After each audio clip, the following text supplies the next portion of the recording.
here's my audience. Emily, Joey, Hugh, and 2 on FaceTime. We have Lindsay and Ryan. There they are. Okay, Joey, would you?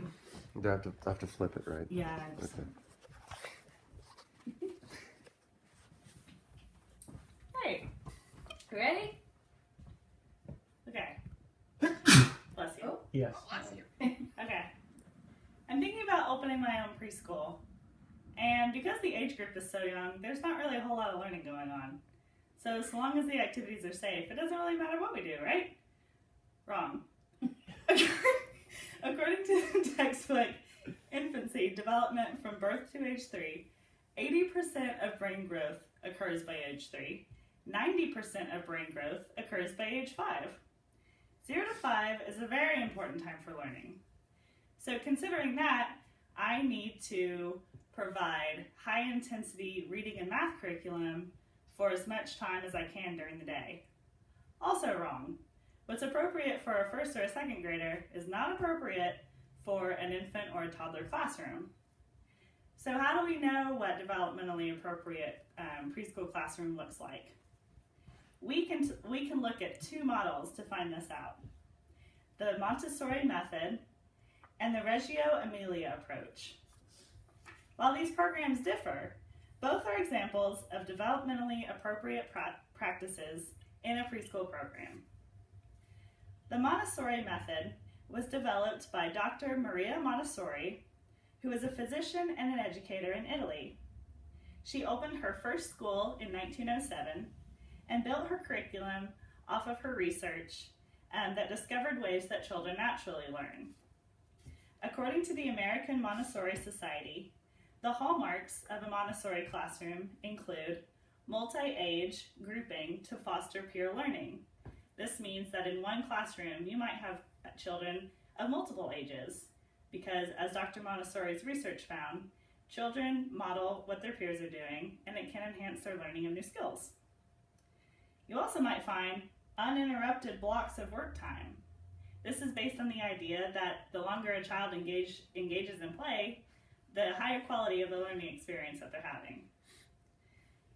The third hallmark that you might see is a variety of guided choices of work activities. This means that the teacher would provide activities throughout the classroom and would serve as a guide as the child uses their own initiative to start the activity that they're interested in. The Reggio Emilia approach is similar, but different in an important way. Reggio Emilia originated in a town called Reggio Emilia in Italy, and the approach is unique to that town.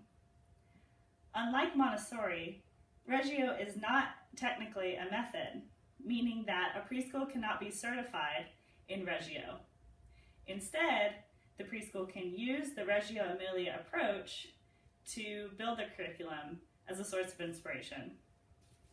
According to the blog Everyday Approaches, a Reggio-inspired classroom would have 7 fundamental principles.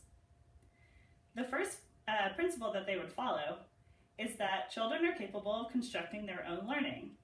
This is similar to the Montessori idea that a child can be driven by their own interests and construct their own learning. The second principle is that children form an understanding of themselves and their place in the world through interactions with each other. This is similar to that peer grouping found in the Montessori classrooms. The third principle is that children are communicators. They process language through their discoveries, and they even use language as a form of play by experimenting with sounds and rhythm.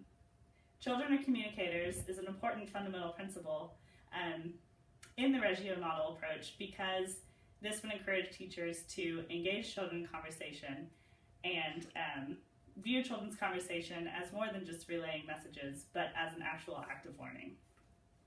The fourth principle is that the environment that the children are in is considered the third teacher. This means that in addition to the classroom teacher, the environment is also playing a role in guiding the children's discoveries, and it has the potential to inspire their learning. A Reggio-inspired environment would have lots of natural light, it would be clutter-free. The children would have easy access to their materials, and it would be ever-evolving, meaning that activities would be cycled through, usually on about a monthly basis. The fifth principle is that the adult is the mentor and guide in the child's discoveries. This is almost identical to the Montessori's third principle.